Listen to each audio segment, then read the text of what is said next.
நீ எப்ப தயாரா இருக்கன்னு சொல்லு, ஏன்னா இந்த பேட்டில் இப்போதைக்கு முடியாது. நாம ஆரம்பிக்கலாமா?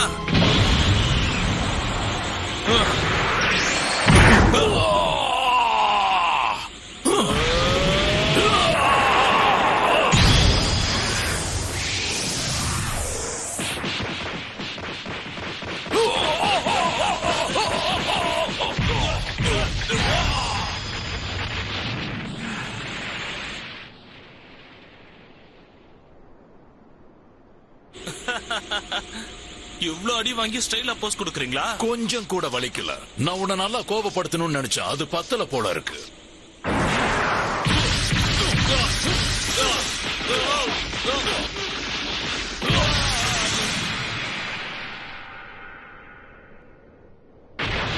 நீங்க கோபமா இருக்கும்போது தாக்குனீங்கன்னா அப்ப எனக்கு நிஜமாவே நல்லா வலிக்குது.